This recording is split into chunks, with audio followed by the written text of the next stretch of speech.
This is the original owner's certificate, and every item you buy from the terminal has it. Genesis has it, Dead Hand has it.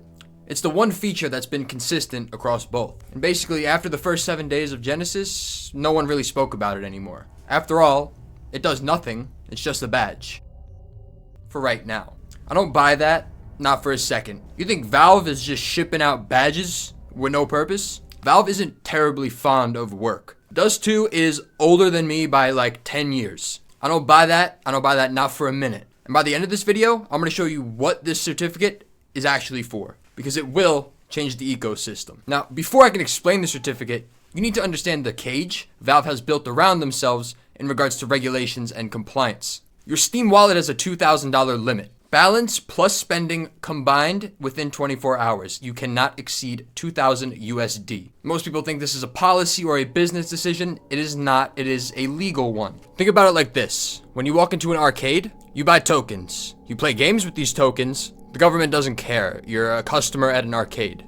All those tickets you win and redeem for prizes, not money. The second that arcade lets you cash out your tickets for real money, the arcade is now a financial institution, and the government cares a lot about that type of stuff. In 2011, the Financial Crimes Enforcement Network, or FinCEN, they're a bureau of the US Treasury, and they issued something called the Prepaid Access Rule. This is an anti-money laundering law, and it defines something called a prepaid program. If you run a system in which people pay for something and can subsequently retrieve that value later through an electronic device, a card, a code, or an account, you may be a prepaid service. And if you qualify as one of those, you have to identify as a money service business, or MSB. That means registering with the federal government, implementing anti-money laundering compliance, filing suspicious activity reports, collecting identity documents from your users, maintaining transaction records, and responding to law enforcement data requests. Now, Valve doesn't even want to implement anti-cheat on your computer. You think they want to do KYC? They don't want to be a bank. They want to be a game developer. But there's an exception to this rule, and the exception is the closed loop system, meaning the money can only be spent on your ecosystem, your games, your products, items at your store only. And if the maximum value does not exceed $2,000 per day, you're exempt from being a money services business. The Steam wallet is neither a bank account nor any type of payment instrument. That isn't flavor text, it's legal armor. That sentence exists because without it, every single account on Steam is a federal compliance error. The $2,000 cap is not a business decision. They would increase it if they could, if there was not these federal compliance laws that come with that threshold. Go over $2,000 and those 5 lawsuits a day right now become 20. So how does Valve find a loophole here? How do they sell things inside of this $2,000 cage? Now, the Armory answered a lot of the gambling scrutiny that Valve has been under regarding CS2 cases. Right, you don't buy a random item anymore. What you do buy is an Armory Pass, which is just 40 stars. That's the description of the Armory Pass. You don't even earn the 40 stars. You've purchased the right to earn 40 stars. You still have to play the game to earn those stars, and that's not currency. There's such a big disconnect between you and the random reward. It's now completely disconnected from the slot machine case that people have alleged it as. Terminals extend that logic. You see the item, you see the price, you see the float, and then you decide to purchase or not. It's even better than the X-ray system in that way. No spinning wheel, no animation, no random outcome in which you cannot preview. You're making a purchase decision with full knowledge and full information before you do so. Which, in the context of like 9 active lawsuits being purported against them, it's not a coincidence. Now here's where it gets interesting, and the Dead Hand terminal introduced gloves. The Genesis terminal did not have any rare special items within it. Now these gloves are being offered between $200 to $1,200 from what we've seen so far on the internet, but they're very rare, right? Regardless of your 5 offers or that the terminal's free to open, the math suggests you would need to open 560 terminals, all 5 offers each, before you get a factory new pair of gloves. Around 3,500 offers. So some of these gloves are gonna be worth more on the open market, and Valve can only charge $2,000 for them on the terminal maximum. But why would you buy these $2,000 gloves if all you do is get them, you can't resell them for any higher amount of value, which was one of the main draws for opening cases for knives. So what do we do? Well, they doubled down on trading when they responded to the lawsuit a few days ago, saying that transferability is a right and we refuse to remove it from the access of players. Fucking electric statement out of Valve right there, by the way, but regardless, those aren't the words of a company squirming. They're ready. They're on offense. They ain't playing defense. And their newest terminal that they released on the same day as that allegation statement is going to prove this. And that's because one of the core arguments in the lawsuit is that Valve actively fosters and encourages the use of third-party marketplaces within Counter-Strike 2. That the mere existence of CS Float, Buff, CS Money, where items are sold for thousands of dollars, is evidence that Valve's ecosystem functions as one of gambling, because the items have real-world cash value. But what if Valve can internalize that and minimize the amount of third-party marketplace transactions going on? What if they can bring high-value trading and purchasing within Steam without ever touching the $2,000 items? Well, there's something in the game code that may suggest that's exactly what they're trying to do. July 2025, data miner Gabe Follower found some localization settings within the CS2 update, and they reference a bidding system within the armory, an auction. Another data miner found actual UI elements, time-limited auction rounds, players bidding, and winners selected at deadline. Also the ability to place, cancel, and confirm bids before each round ends. And here's the part that matters in a bidding system. The bidding currency would be stars. Not dollars, not Steam wallet balance, stars. Stars have no inherent monetary value. You buy the Armory Pass, you have to play the game to earn stars.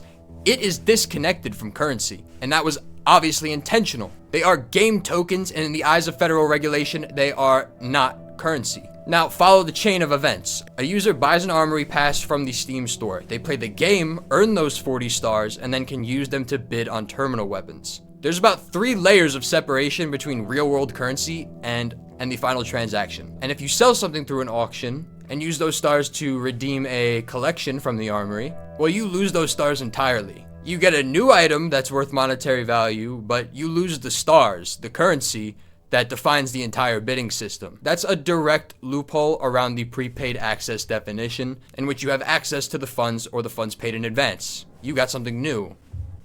And the armory stars simply don't fall under that definition. So Valve has a bidding system in the works, at the very least, in which the currency to bid is a useless game token in terms of the law. But what would people bid on?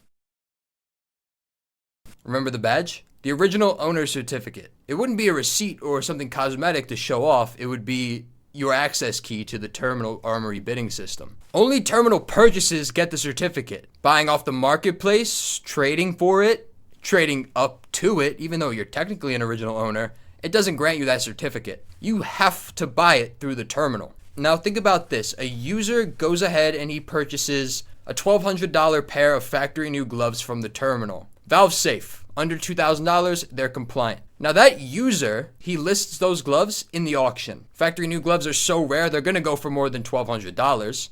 So people bid on it. Other users bid stars. The total value of those stars probably equals around $2,500 at the end of the auction, and they sell it. That transaction is not $2,500. It's 10,000 stars, whatever it may be. Now, mind you, you cannot buy stars. You have to buy the right to earn stars in game. So those 10,000 stars are not coming from, someone's wallet. They're being earned. So Valve never sold anything above $2,000, and the price discovery is completely organic, done by the community, not connected to Valve in any which way.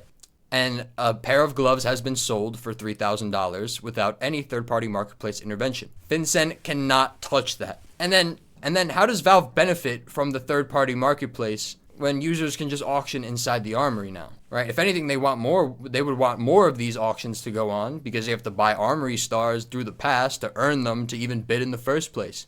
And there's no star inflation, because the players still have to buy passes and earn the stars through the armory, right? You can't just buy stars, but you could technically buy stars by buying terminal items and selling them for stars.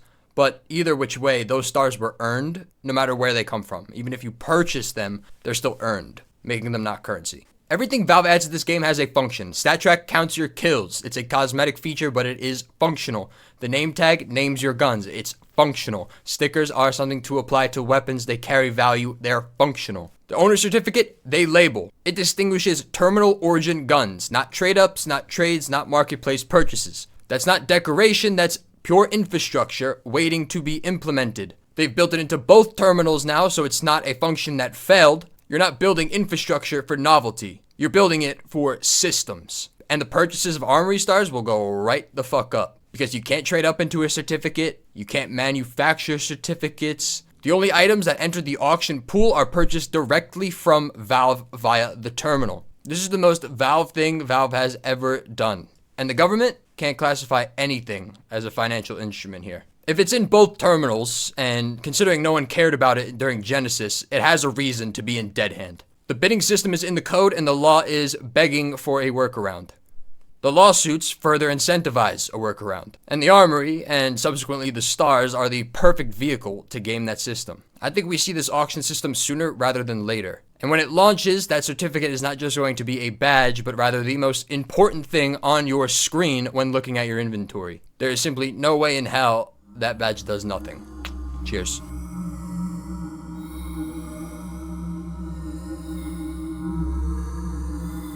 Aren't you sick and tired anyway of scrolling through all those 3-cent listings on the Steam market? I've got you covered with UU-Skins, today's sponsor.